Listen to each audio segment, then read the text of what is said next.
Hey guys, so as you may or may not know, I went to VidCon last week and it was really amazing, and I had put together a bunch of vlogs that I was going to put up that I had scattered around the entire experience, and then I somehow deleted all of them.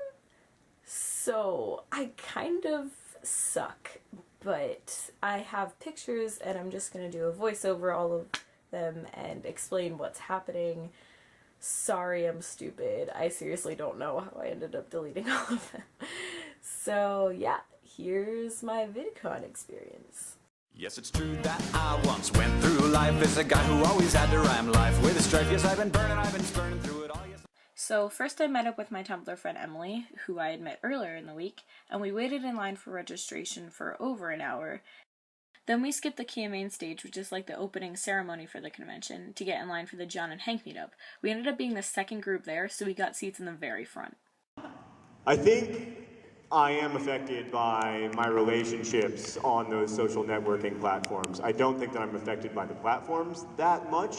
I've been very lucky in that, for whatever reason, Tumblr users like to take quotations from my books and put them against sunsets high contrast with grainy filters and Yeah. really interesting fonts. I don't know if you guys have ever been to the Tumblr that is run by folks from Catitude, people, rain, drizzle, hurricane.tumblr.com, but it is a Tumblr devoted entirely to that quote from Looking for Alaska: if people were rain, I was drizzle, and she was a hurricane. And it has hundreds and hundreds and hundreds of different versions of that quote.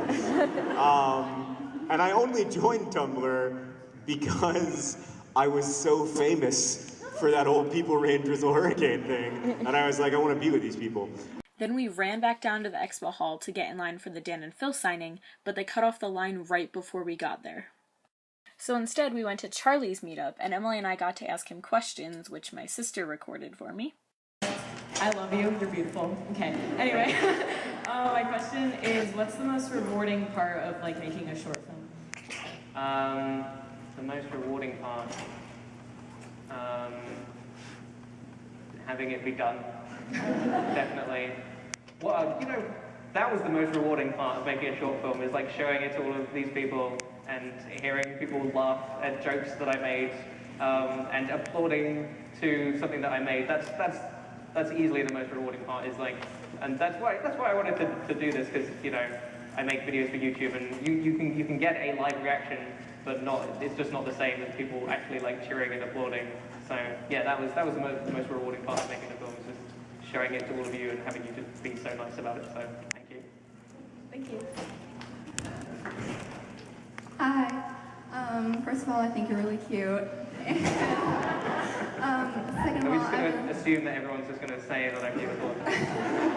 well, you are. I was wondering, obviously for a guy as young as you are, you've already accomplished a lot. But I was wondering if you have some ultimate goal in your filmmaking life, like winning an Oscar or something like that. Do you have a big goal? I have this sort of absurd goal, which is, I'd love to win an Oscar and then make just a really dumb film afterwards, so that in the trailer I can be I won't make a film about farts, but you can imagine this, if it's just Academy Award winning director Charlie McDonnell presents Farts, the movie. That's the kind of thing I'd really love to do, If I don't ever win an Oscar, though, that's fine.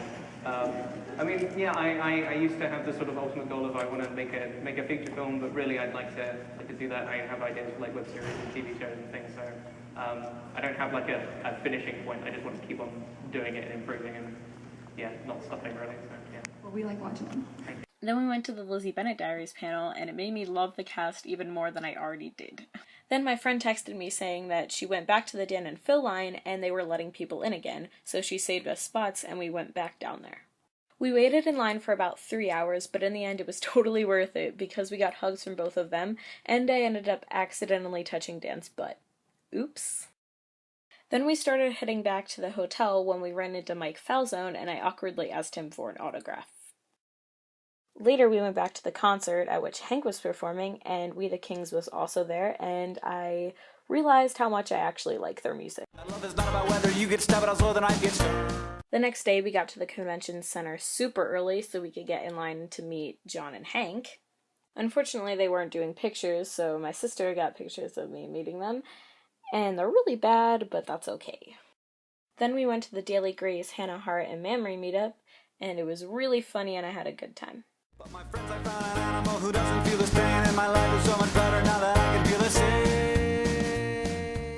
We ended up running into Maxwell Glick, who plays Ricky Collins in the Lizzie Bennet Diaries, and he was nice enough to take pictures with us.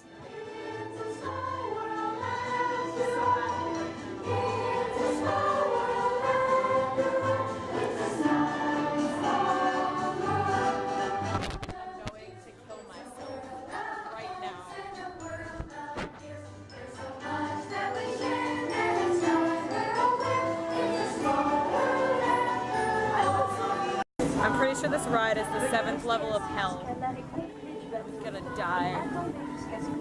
And now they're singing.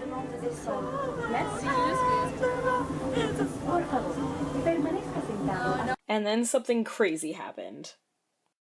We just ran into Dan and Phil on the street by accident at 10 o'clock at night. It was 11. It was 11 o'clock. And we saw two tall men walking down the street, and it was dark. And then I was like, that hair looks familiar. Kind of looks like Phil's hair. And then I was like, and the guy next to him has a quiff. And then, and we were like, let's stop behind the bush and see who they are, because we think they're Dan and Phil. And they were really tall. And I'm losing my voice. And it was them, and then we like stopped and we were like, we have a picture, and they were like, oh sure, in their little British accents, and then we took a picture, and he tried to help us fix our camera because we're stupid, and then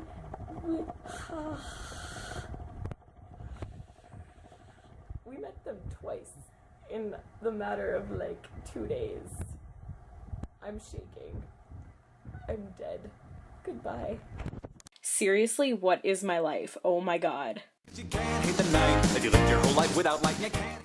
So that concludes my adventures at VidCon, and I'm already saving up to go back next year, so hopefully that'll happen. And yeah, till next time. That was really cheesy. I'm sorry. I apologize. I embarrassed myself. The female on her side, and then slowly he becomes a sperm-producing parasite. And if we could say he lives it all, he lives it until she dies, and until that day he literally never leaves her side.